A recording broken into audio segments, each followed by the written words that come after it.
Why do you look like that?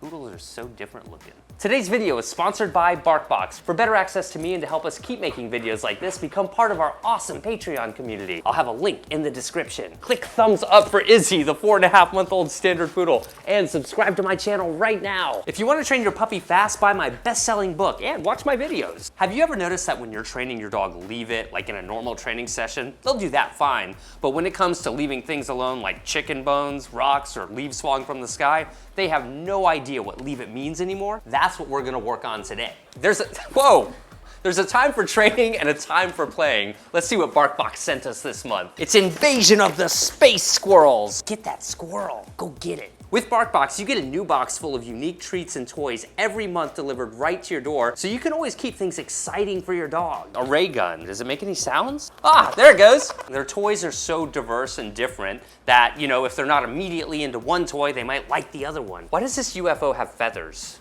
It's fire. Ah, space fire. Bark Pops, so like popcorn for dogs.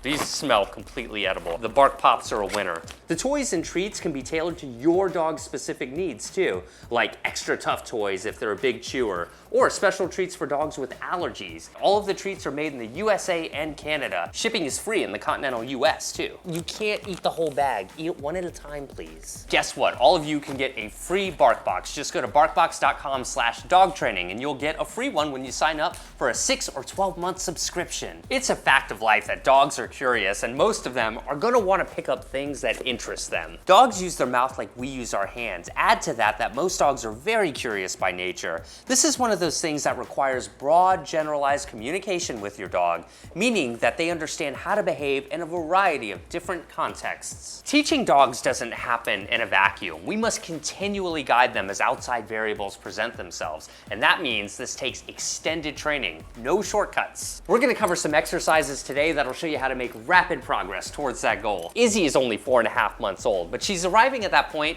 where she can do some slightly more advanced training because she's gotten that minimum amount of life experience that's necessary. Your dog's gonna need to know how to do a basic leave it, look at me combo because you want to be sure that they can look at you in the face of a minimal distraction, like a treat first. I'll have a video in the description that'll show you how to do that. But you can see that Izzy is doing really well with leave it right now. Give her a thumbs up for that one. But it's when our dogs are surprised that their training goes out the window, right? I mean, what happens if you drop a bottle of pills on the ground, for example? Is that okay? Do you think we should take her to the vet? Key when training dogs, especially in the beginning, is that we don't wait for a situation to arise naturally to then also train our dog at the same time. You've got to set up controlled and diverse training sessions often. Today's training lesson is going to be challenging, but I think you can do it. I don't care if you do it or not. We can just kiss instead. When something is new and catches your dog by surprise, they're likely to want to investigate it. For example, you know how when you're walking down the street and all of a sudden there's stuffed crabs on the ground? I mean, you know, it could happen. And you might say something like, leave it. Izzy, leave it. Leave it alone. But it's such a compelling distraction, and we're not just doing a setup training exercise here. So for that reason, you have to really put in the time to teach your dog how to respond appropriately during these times. I've got 2 more crabs here, and my goal is to make sure that Izzy doesn't touch these at all. That's gonna be tough. And I'm just gonna create a barrier here. Right here, all right, so that's proven too much, so I'm gonna remove it, right? Nothing wrong with doing that. Oh, it's falling from the sky. Leave it alone. Look at me. Good job, that's very good. And it's important to have a good currency when you're training stuff like this, because you want everything in your corner that you can to get your dog's attention on you. Leave it. Look at me. Good job, very good, nice work. Leave it. Okay. Good, I'll take it. Now let me see if I can be a bit more spontaneous and kind of get it in front of her while she's not in this training exercise mode. That's the key with training stuff like this, to surprise them. I'm just gonna set that down like normal, walking away. Izzy, leave it. Look at me. No? Okay. This is all about real world impulse control, and it doesn't happen overnight. Leave it. Look at me. Good. Oh, she's starting to get the hang of it. I'll tell you what, I still have these other 2 crabs over here. Let's mix up this variable a little bit and see if I can set both plates down. And while it might be tempting to pull your dog away from something like this, it's much better to lure them away, not only because it's kinder, but because you're showing them how to actually go through the motions of doing it themselves, how to walk away from a distraction without being pulled, which doesn't teach them anything. Leave it alone. No, let go. Leave it. Come here. Come here. Yes. Sit. All right, here we go. Over here. Yes, look at that. Sit. Oh, good work. She's really getting the hang of it now. Over here, leave it alone. Sit. Look at me. Yes. All right. No. Good, perfect, excellent, excellent example right there. She thought about going to the crabs, and then she thought better of it and said, you know what, I'm gonna pay attention to him because that's really working for me right now. That's a good example of teaching a dog how to make the right decisions all by themselves, and that's something you can't do when you train with force. If your dog can't do this inside, there's no reason to think that they'll successfully do it outside.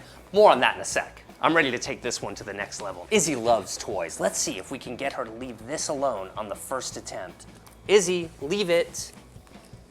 Izzy, leave it. Okay, all right. That didn't go so well at all right there. So we need to get that looking a lot better before we attempt to teach Izzy a real world leave it. We're gonna take a step back on our training, and I'm gonna make it a little bit easier for her. See this? Leave it. Good, fine. She wants the treats, I'll take that. Leave it alone, up here. Good. Now let me see if I can surprise her a bit more with it, and I'm just gonna give it a little motion and make it a little more exciting. Here we go, look. Perfect, good. And again, the fact that she's all about me and wanting those treats instead of investigating something, leave it, that suddenly comes and surprises her is a good thing. That's why you want to use treats for an extended period of time, a good year in many cases, to really get your dog reliable and get them focusing on you in the face of heavy distractions. But of course, this isn't a really heavy distraction. Well, it isn't yet anyway. The idea is to teach them to leave things alone when they don't see it coming. So you want to set up situations that genuinely surprise your dog when you do have control of the environment. Case in point. Leave it up here. Good, sit. This is the first time that she's seen that dog come to life. Leave it. Look at me, good job. So right there, we've got a very significant distraction that she's encountering for the first time, and I'm able to get her to sit. Well, I don't even care about sit right now, but I'm able to get her to pay attention to me, albeit with a treat. Again, that's fine. Look at me, good job. I know. What? You need so much training. Good job, good work. That dog did a backflip right in front of you and you paid attention to me. That was amazing. So right there, her interest is on the dog, now it's on me, and you can see she's starting to anticipate looking at me when she's genuinely distracted. Up here? Yes, there you go. You're awesome. Sit, and you sit.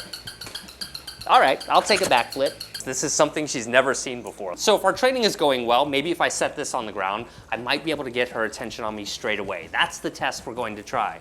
Hey, Izzy, see this? Look at me, up here, come here, sit.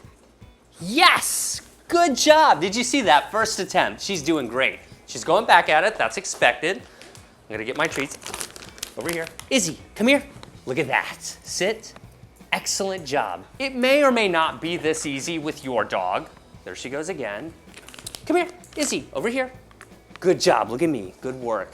But if you find that your dog is really overwhelmed, try breaking it down, making it a little bit easier, and only gradually phase in greater and greater distractions. If she's not gonna leave this alone, she's not gonna leave a real squirrel alone. All right, let's take this outside. Simply going outside is going to make the difficulty level several times harder for most dogs. This needs to be solid in outdoor, dedicated training sessions. This strong foundation is required before you can expect your dog to understand what to do in more spontaneous circumstances. After you've done this extensively and practiced in front of your house, on the sidewalk, at the park, and in other unfamiliar places and conditions, then your dog will be more prepared to understand this when they're surprised in real life. However, you'll still need to burst into training and either redirect your dog's attention on you or escort them away from the exciting distraction.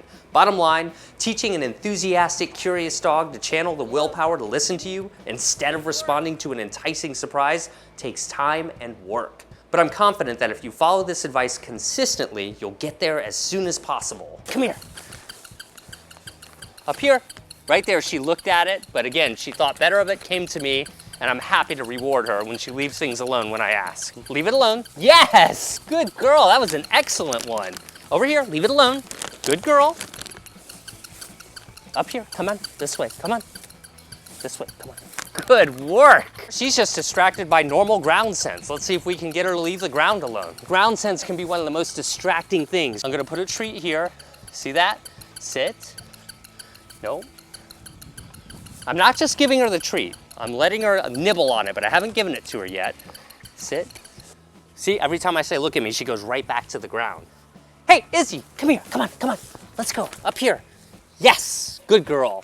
Being peppy, being exciting often works with most dogs too. But if your dog were really distracted like this, as Izzy kind of is, it would be more beneficial to let her smell around for up to say 20, even 30 minutes with some dogs for them to really acclimate and become comfortable with their surroundings before asking them to do stuff.